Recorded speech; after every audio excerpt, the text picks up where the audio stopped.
Hi friends, welcome back to my channel. And if you're new here, my name is Ev. On this channel, we like to talk about all things knitting. Today's video is actually a knits and babbles, where we talk about everything that we knit up during the month. This month being the month of October, which just ended. Hope you guys had a happy, lovely Halloween. There were a lot of fireworks here in the streets. I don't know why Vancouver does that, but people have fireworks in the streets. We didn't finish as much as I thought I would have during this month. I'm a little bit disappointed in myself, but we will get to that when we get to it. For this video, I'm honestly really happy to be partnering again with Luisa. Luisa was so kind to send me some of their lovely jewelry pieces that I'm wearing today. Luisa is a carbon neutral and water neutral company. I love wearing their pieces because all of their gold and sterling silver is recycled materials, and then their diamonds are lab grown, so you know that it is all good quality materials. Their jewelry is actually tarnish resistant and stain resistant. For example, this little necklace here, I've had it for a really long time now, and it is my oldest piece from them, and it has not changed from the day that I got it. So I'm going to show you guys pieces that they sent me. So the first one is actually little earrings right here. I think that they are so cute and they work so well with any other piece of jewelry that you add on. I could put them two on one side. They pair really well with these ones as well that were also from Luisa. This was the first earring that I got from them a while back now when we first started partnering together. I am someone who has very sensitive skin. I put them on directly when I get them and I don't have any allergic reaction, which is amazing. Two other pieces that I got from them are these lovely little rings. Now these weren't a set. If you guys know me, you know that I love pearls. I am a pearl girl. This one is also a lovely little band with some little diamonds inside, some little gemstones. It is very discreet, but I love that about it. I didn't want some really big chunky ring with big diamonds. The last piece that I got from them is actually this bracelet right here, which has some lovely little stone detailing, diamond detailing all around these two little locks. And I think that this is such a cute bracelet. If you guys know me, you know that I don't really like big chunky bracelets to always be clickety clacking everywhere. And this one, just like my other chain bracelet, is a very nice piece that ties well with most outfits, but also is kind of forgettable. I forget that it's there and I just like do my stuff. And I love that with Luisa, I can wash my hands and not worry that my jewelry will be ruined because it is water resistant and stain resistant. If you guys haven't had the chance to check out Luisa, I highly recommend that you do. And if you guys use my link in the description down below, Luisa is currently having a sale on their website for fall, and they are offering up to 30% off on their jewelry. And why would you say no to that? So I highly recommend you guys go check them out. Link is in the description. And let's get on to the knits. Hear my bones move when I do this. This month I didn't get to finish as many knits as I would have liked to. The only one that I really finished were actually a lovely little pair of socks. These socks were knit up and inspired by Socktober, and that is when you cast on and knit as many socks as you can during the month of October. I knit and design these myself. Currently the socks are being test knit and it is going really well, so hopefully soon I can release these. I'm actually really excited to have my first official pattern release. So the yarn that was used up is Au Naturel, which is the white. This color was Morning in the Mountains or Morning on the Mountain, something like that. I'm going to link it down below, but it is yarn from Crafty Jaks Boutique. It is their Tough and Tender sock yarn. So it is 90% Targis sheep and then 10% nylon. So it is a beautiful, lovely, stretchy yarn. What I find really interesting is it is a 3-ply yarn. I feel like most yarn for socks is a 2-ply, but this one, because it's 3, it gives it a really nice, dense, squishy material that feels really lovely on the feet. I knit up the size medium for myself. I typically wear a shoe size of 8, 7.5, 9, depending on the boot or shoe. Really fluctuates. The cuff is a beautiful twisted rib with a twisted rib heel, and I wanted to try it. A really nice, unique, thick rib, and I've never actually seen a pattern with a twisted heel before, so I thought it would be really fun to try that, a little twist on the typical usual socks. I also made these socks pretty short because I don't typically like the really long leg of a sock, but then I didn't want it to arrive right at the ankle so that it like just rolls off when you're wearing it. So it has a much shorter leg than your typical sock. It's all in the instructions. So this is the first and only project that we finished this month.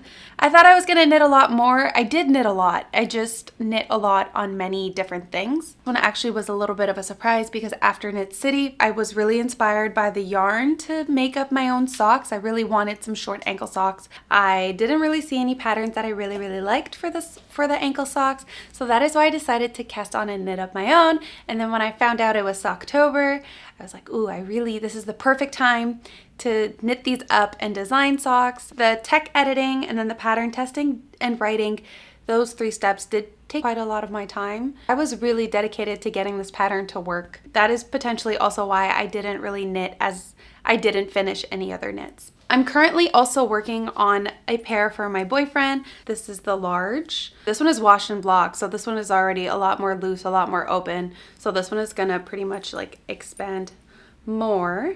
A medium, and then this is the large, and then there's also a small size in the pattern. Especially my sock yarns, I tend to go very vibrant when I buy sock yarn because I feel like socks is that one time where you can just, kind of like hats, you can just pick very vibrant colors and have very funky socks, and it's a lot more easier to have in your wardrobe than to have a very bright and like, you know, neon sweater. This green was pretty much the only color I had that would be appropriate for a man. I think that this sock is looking lovely, and it is being knit up with a Stroll from Knit Picks, and then the gray is Lang. It's the skein with the mini thread inside. It is Lang. I'm gonna list it down in the description below. So that is what the contrast color is, and the main color is Stroll.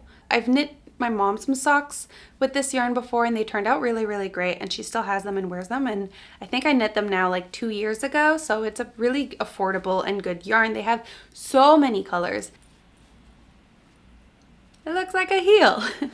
The next project that I want to talk to you guys about is one that I've shared over on my Instagram because we just finished the body and the collar, and it is my Moby Sweater. I'm so glad I restarted it. I think it looks really good, and I might put it on for you guys just to show. This one is being knit up with Drops Karisma and Drops Kid Silk Mohair. We have a sleeve that is kind of being started and knit up. This is what it looks like right now. Ideally, it's not ideal with a very flower long sleeve underneath, but I think the collar looks really good, and I can't wait to wash and block this one. I think that this is gonna be a super fun sweater to have this winter. It is so thick, so warm. One alteration that I did do, because this sweater is being knit up with Drops Karisma. Drops Karisma is already a DK weight, and it calls for a sport or fingering held with a mohair, which creates a DK. So by already using a DK and then adding a mohair, I'm going over 1 yarn weight. So what I decided to do is to knit a smaller size of the sweater, but use a 7mm needle, which is a US 5 instead of a 4.5mm, which is a US 6. I'm getting better with my numbers, guys. Which kind of in the end made it a little bit tricky because the front panel and the back panel, to connect them at the armhole, you need them to be at the same row, but then the back has 10 more rows than the front. So it made it really hard to get them to align because I was knitting off. Like my sizes were off because it's thicker and bigger. I got it to work. I got the front to match the back. It's gonna look really good. I'm so excited to finally finish it. So hopefully we can get the sleeves done. Now people have been messaging me asking me how I find the Moby Sweater and how it's been working up, and that the Moby Sweater is a pattern on their wish list, and I think it is a beautiful pattern. It is a lot of fun and it is stunning, but it is a really challenging knit. Just the fact that I had to, basically this is my second attempt because my first attempt I just stopped working on it and lost interest. and just needed a clean start. One thing I will say is that the charts are a lot. First off, you need to carry the charts with you all the time when you work on the sweater, because the pattern, you're working the graph in the center, like you're working the diamonds in the center and then the cables on opposite rows. So you're working one way and then one at another time, and then they kind of tend to do this. So just to keep, I just find it easier to always have the pattern with me to really make sure that everything lines up, because you need the front and the back to line up. So that's one thing. The second thing, I kind of wish that, maybe it's just me, I opened the pattern in a PDF and I took the graph and I moved it to where the instructions were, because basically the way it's written, follow graph for the cables on page 17 and then follow the graph for the chart on page 17, but then you're at page like 6. It gives you instructions. I don't know, I just found it easier to move the chart, and then on my iPad I just highlight as I go. I kind of like move the pattern around. The instructions are all there. It's very well made. There are video tutorials to help you, and it is all well written and the instructions are clear. It's a lot to remember. Which kind of makes me not really gravitate towards this one as much as my more simple knits that I can just pick up, take with me wherever I go, and just knit on the go. Those ones I just kind of gravitate towards those types of projects a little bit more. Now for another whip that I'm currently knitting up, it is again by petiteknit, and it is, I don't know what, maybe I'm in my beige era. I'm in my lighter color era. It is the Novice Cardigan, and I'm gonna put it on. So the Novice Cardigan is a pattern by petiteknit, and it is one of her older patterns. I've had this one 3 years now. I bought this. This was like the first pattern I bought, and I never knit it because I didn't find the right mohair. But because this was just stockinette, I felt like at the time when I first bought this pattern, it would take me too long to knit it. I was just learning to knit, so a full-on mohair I just think would have taken me really, really long, as in now I'm a bit more experienced, so I'm a bit quicker. So this is where I'm at. I've connected the body and I've split up for the sleeves and I've done all the decreases. So now it's the fun part of just knitting in the round and finishing off the body. And it is a round yoke cardigan, so there's no raglan decreases, there's no drop shoulder. It's you just pick up for the collar, do the rib back and forth, and then switch to stockinette, start doing the increases evenly spread out I think it's like every 9 rows or something like that. It changes a little bit, but every couple of rows you will do 1 row of increases till you get the sleeve count. And then you split off for the sleeve, cast on extra stitches for the armhole. What I like to do for my sleeves is kind of put them on extra needles that I have just laying around, so that when it's time to recast them on, reknit them, I can just slide those stitches directly onto new needles. When I knit with it, it kind of just leaves a little like clickety clack, but I don't really mind. And at the end, that's true, you do add a button band. That is the last step. So I think this cardigan is looking really, really good. So this is the first time that I'm knitting with mohair only, and the mohair that I'm using is actually Knitting for Olive. It is the color Marzipan. I'm actually really interested to see how warm it's going to be, because mohair is a pretty warm fiber. So I'm really interested in seeing, wearing it like with the long sleeve, what I'm going to be able to wear under it. So far it's been a pleasant experience. I haven't had to unravel it too much, except for the collar because I made a mistake in my stitch count. It unraveled well for mohair. I don't know if it's just the Knitting for Olive mohair or just because I didn't have too much, but it didn't knot or tangle too much. So Knitting for Olive is a little bit more pricey than what I'm using for my Moby Sweater. The Moby Sweater is Drops Kid Silk Mohair. So this is the Knitting for Olive Marzipan. It is a lovely kind of beige light color. And then this is the one that I'm using for my Moby Sweater. It is Drops Kid Silk Mohair. So here's the difference between both the fibers. You can't really tell that much of a difference. The Knitting for Olive is 70% mohair, 30% silk. And then the content for the drops is 75% mohair, 25% silk. So the silk is 5% thicker in the Knitting for Olive. Already off the bat, the Knitting for Olive is a little bit softer, a little bit more shiny, a little bit more. The Knitting for Olive is twice the price of the Drops Kid Silk Mohair, so it is very dependent onto you It is very up to the knitter to choose which one they prefer. The only thing is I do find knitting for olive does have a better color choice selection. It is also a little bit nicer to work up. I think the mohair they use, it's a different length. The drops will sometimes feel a little bit plasticky, as in the mohair. This one, I haven't really had that feeling. By plasticky, I just mean like shiny, like slippery. I don't mean like there's no actual plastic in this. It's not acrylic, but it's just like a little feeling as you knit up, if that makes sense. The difference is very, very minor, so it's really up to you. Oh look, here's another one. So this is the pink kid silk, the beige, and then this is the marzipan. The fluffy happy cloud. So far knitting for olive, I actually really, really like. Every time I do these videos, I end up with yarn everywhere and it gets very messy and tangly. The next pattern that I want to talk to you guys about is one that I actually thought I would finish last night. It's just like really bugging me that I didn't finish it. And it is a pattern from the lovely book, 52 Weeks of Shawls. This is a pattern book by Len Design, and it has exactly what it states, 52 patterns for the 52 weeks of the year. The pattern that I am knitting up, Autumn Vibes Shawl, is a shawl that is knit up in stockinette in a half moon. Actually, I can show you guys. Is the second shawl that I'm knitting from the 52 Weeks of Shawls. I'm knitting a third one, but this one will be done before it. So this is what it looks like right now. So this is a DK weight shawl.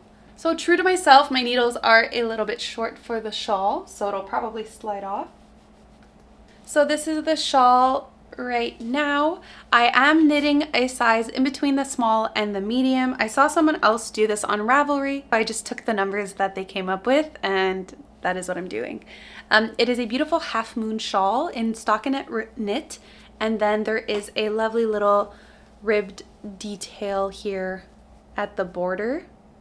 So this is a DK weight shawl. The reason why I decided to pick this one from the pattern book is A, it's beautiful, and B, is actually because this yarn was a gift. This yarn is 100% cashmere lang yarn. So this is my last skein. It is a lovely little gray with some light blue specks in it. I had 4 skeins. These skeins, because they're 100% cashmere, run a little bit small. They're about 120 meters. No, 110. 10 meters, 10 yards. I remember I don't have the label anymore because this is my last one. And then the shawl calls for, this is the smallest shawl in their DK weight. This shawl calls for approximately 400 yards for the small, and then 613 yards for the large, and that is it. There's only 2 sizes. I wish that they had an in-between, but someone figured it out on Ravelry. So it does have a chart for the bottom portion of the shawl, and that is where I'm at right now. I'm pretty much almost done. I am at row 22 out of 34. I have 10 more rows. 10 more rows to go. Honestly, I can probably finish this today, but I wanted to show you guys, and I wanted to film in the morning while it is raining and sunny at the same time. Welcome to fall. The only thing I will say is this yarn is a little bit of a dark color, so it has been hard. It was a little tricky to get this going. I did have to unravel it a little bit just to figure out how I kept doing something wrong and I ended up in a wrong count, and then it was dark and I was knitting at night, so I couldn't really see, but I feel like now this looks accurate, so I got it to work. It is super, super soft. This is my first time knitting with a full cashmere yarn, actually any cashmere yarn. And it kind of makes me think of alpaca in the way that it's like very soft. Well, no, alpaca's heavier, but this is very, very light, and it is really droopy. We'll see what happens. I'm a little bit worried as I'm working right now that the detail is gonna kind of like all blend together. I don't know if cashmere pills. We'll see. We'll see what happens when I wash and block it. If this grows, again, I don't know if cashmere grows a lot because alpaca grows a lot, and I feel like soft fibers tend to grow a lot. One reason why I chose the shawl pattern is because I only had 4 skeins and I didn't want to knit a tank top. I don't know, I just felt like it would be a waste of the yarn to have a tank top, and then I didn't have enough for a sweater. I didn't want to knit mittens or a hat because I don't really wear hats too much, so I feel like, again, that would be a waste. And mittens, I feel like I don't want to go touch everything outside with cashmere mittens. I don't know. So we decided to go for a shawl, and I was honestly, in the summer when I rediscovered this book, I was so happy to stumble upon this pattern because this book is amazing and they have really stunning shawls. But the thing is, I have discovered that shawls take over 1,000 yards to knit, which is a lot of yarn. There really aren't that many shawls that call for DK weight or very small. Like this one calls for 867 yards. I mean, there's like the sherry twist, which is a very simple, maybe I can put a picture. But yeah, that one is cute, but like I wish I would have been able to knit something kind of like this, like a very chunky, big shawl. See, for this one, you need 1,610 yards. Like, that's so much yarn. Anyways, okay, so let's get back to the knitting. The last thing that I casted on really recently is actually one of my very own. If you guys haven't had the chance to watch last week's video, I highly recommend you do, because we actually knit up some swatches. This one wasn't a swatch I was expecting when I started the video, but if you guys watch it, you'll understand more. This was a surprise swatch. Ever since I casted and knit these and designed my very own sock pattern, I've been wanting to make more. I have a sweater vest that I'm currently working on. I have a hat that I'm currently designing and working on, which I hope to cast it on with you guys really soon, make a video about that, and then we can begin test knitting for it.